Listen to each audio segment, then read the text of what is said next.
ಅಲ್ಲ, ಯೂಶ್ವಲಿ ನಾವು ಜೈಲ್ಗಳನ್ನು ವಿಸಿಟ್ ಮಾಡ್ತೀವಿ. ಇಲ್ಲಿರೋ ಮಹಿಳೆಯರನ್ನು ಇಟ್ಟಿರುವಂಥ ಜೈಲನ್ನ ನಾನು ವಿಸಿಟ್ ಮಾಡಿದ್ದೆ. ಸುಮಾರು 200 ಜನ ಇನ್ಮೇಟ್ಸ್ ಇದ್ದಾರೆ. ಸೊ ಇವತ್ತು 6 ಜನ ರಿಲೀಸ್ ಆದರು. ಎಷ್ಟು ಜನ ಟ್ರೀಟ್ಮೆಂಟ್ ತೊಗೊಳ್ಳೋರಿದ್ದಾರೆ, ಅವ್ರಿಗೆ ಕೊಡುವಂಥ ಫೆಸಿಲಿಟೀಸು, ಊಟ. ಈಗ ನಾನು ಅಲ್ಲೇ ಊಟನೂ ಸಹ ಮಾಡ್ಕೊಂಡು ಬಂದೆ. ಅಂದರೆ ಅವರಿಗೆ ಕೊಡುವಂಥ ಊಟನೇ ನಾನು ಊಟ ಮಾಡಿದೆ. ಮತ್ತು ಅವ್ರು ಸ್ಟೋರ್ ಮಾಡಿರೋ ಪ್ರತಿಯೊಂದು, ಅವ್ರಿಗೆ ಕೊಡುವಂಥ ಸಾಬೂನು, ಪೇಸ್ಟು, ಅವರು ಸ್ಟೋರ್ ಮಾಡಿರೋಂಥ ಊಟ, ಧಾನ್ಯಗಳು ಪ್ರತಿಯೊಂದು. ಮತ್ತು ಅಲ್ಲಿರೋರು ಎಷ್ಟೋ ಜನರಿಗೆ ಪಬ್ಲಿಕ್ ಪ್ರಾಸಿಕ್ಯೂಟ್ರ್ ಕೊಟ್ಟಿರ್ತಾರೆ, ಕರೆಕ್ಟಾಗಿ ಇದೆಯೋ ಇಲ್ವೋ, ಅವ್ರ ಕಡೆ ಹೋರಾಟ ಮಾಡೋರು ಕರೆಕ್ಟಾಗಿರಬೇಕು, ಇಲ್ಲದೇ ಇದ್ದರೆ ನಾವು ಚೇಂಜ್ ಮಾಡಬೇಕು.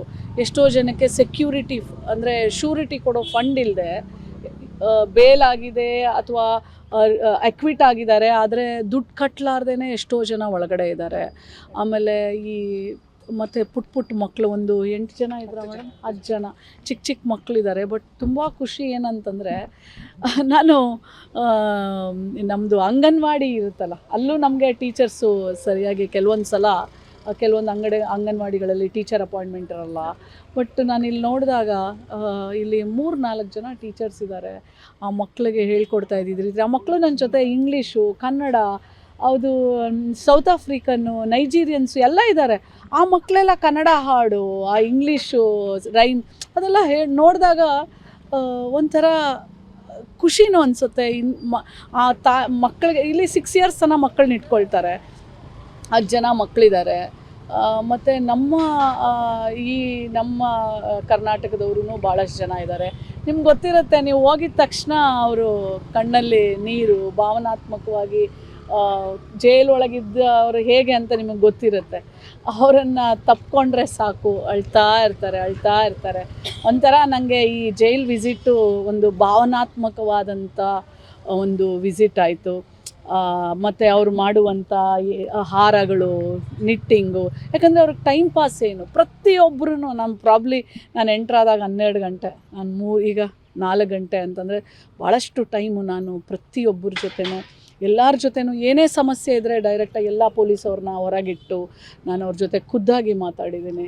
ಮತ್ತು ನಿಮಗೆ ಮತ್ತು ಅವರು ಇರುವಂಥ ಶೌಚಾಲಯಗಳು, ಮತ್ತು ಅವ್ರಿಗೇನಾದರೂ ನಮ್ಮ ಜೊತೆ ಮಾತಾಡೋದಿದ್ದರೆ ಎಲ್ಲರನ್ನೂ ಮಾತಾಡ್ಸಿದ್ದೀನಿ. ಚಿಕ್ಕದೊಂದು 6 ತಿಂಗಳದೊಂದು ಮಗು ಇದೆ, ತಾಯಿ ಇದ್ದಾಳೆ. ಆ ತಾಯಿ ಕೇಳಿದೆ, ಇಮ್ಯುನೈಸೇಷನ್ಸು, ವ್ಯಾಕ್ಸಿನೇಷನ್ಸು, ಮತ್ತು ಆ ಮಗುಗೆ ಡೈಪರ್ಸು, ಎಲ್ಲವನ್ನೂ ಕೊಡ್ತಾರೆ. ಅವ್ರದ್ದೇ ಆದಂಥ ಒಂದು ಆಸ್ಪತ್ರೆ ಇದೆ ಒಳಗಡೆನೇ.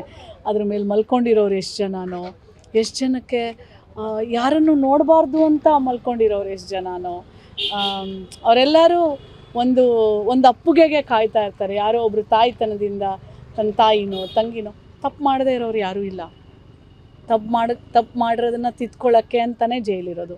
ಹಂಗಿದ್ರೆ ಜೈಲಲ್ಲಿರೋರೆಲ್ಲ ಕೆಟ್ಟವರು ಅಂತನೂ ಅಲ್ಲ. ಅವರನ್ನು ಒಳ್ಳೆತನವಾಗಿ ಬದಲಾವಣೆ ಮಾಡಲಿಕ್ಕೆ ಅಂತ ಇರೋದಕ್ಕೆ ನಾವು ಜೈಲು ಅಂತೀವಿ. ನಾವು ಒಬ್ಬಳು ತಾಯಿಯಾಗಿ ನಾನು ಹಾರೈಸ್ತೀನಿ, ಅವರವ್ರ ಮನೆಗಳಿಗೆ ಅವ್ರು ಹೋಗಲಿ, ಮತ್ತೆ ಹೊಸ ಬದುಕನ್ನು ಕಟ್ಕೊಳ್ಳಿ, ಅವರ ಶಿಕ್ಷೆಗಳೆಲ್ಲ ಪಾರಾಗಲಿ, ಅವ್ರಿಗೇನೇನು ಇಲ್ಲಿ ಪ್ರಾಬ್ಲಮ್ ಇದೆ ಅವನ್ನೆಲ್ಲವೂ ಕರೆಕ್ಟಾಗಿ ಅವರಿಗೆ ಸ್ಪಂದನೆ ಮಾಡುವಂಥ ರೀತಿಯಲ್ಲಿ ಆಗಲಿ ಅಂಥೇಳಿ ನಾನು ಆಶಿಸ್ತೇನೆ. ಬಟ್ ಭೇಟಿ ಮಾಡಿ ಮಾತಾಡಿದಾಗ ಸಮಸ್ಯೆಗಳು ಹೇಳ್ಕೊಂಡ್ರಾ?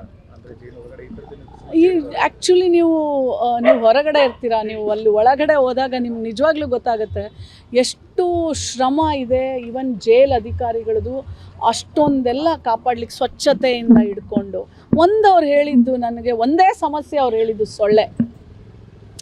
ತುಂಬ ಸೊಳ್ಳೆ ಇದೆ ರಾತ್ರಿ ಎಲ್ಲ. ಆಮೇಲೆ ನಮಗೆ ಈ ಜೈಲ್ ಅಧಿಕಾರಿಗಳಿರ್ತಾರಲ್ಲ, ಅಂದರೆ ಎಲ್ಲ ಜೈಲರ್ಸ್ನ ನೋಡ್ಕೊಳ್ಳೋಕೆ ನಮ್ಮ ಪೊಲೀಸ್ ಇರುತ್ತಲ್ಲ, ಅವರ ಸಮಸ್ಯೆನೂ 78 ಜನ ಹೆಣ್ಮಕ್ಳಿದ್ದಾರೆ. ಸೊ ಅವ್ರನ್ನೂ ಸಹ ನಾನು ಮಾತಾಡಬೇಕಾದ್ರೆ ಅವ್ರದ್ದು ಸ್ವಲ್ಪ ಕೆಲವೊಂದು ಸಮಸ್ಯೆಗಳಿತ್ತು.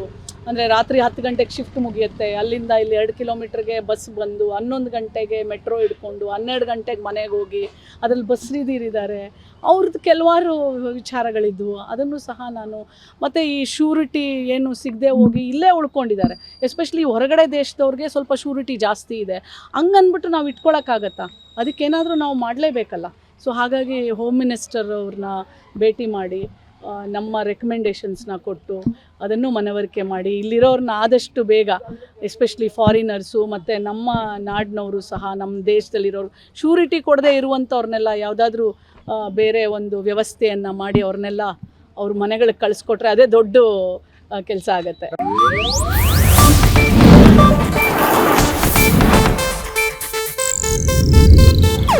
ಇದು ಏಷ್ಯಾನೆಟ್ ನ್ಯೂಸ್ ನೆಟ್ವರ್ಕ್ ಪ್ರಸ್ತುತಿ.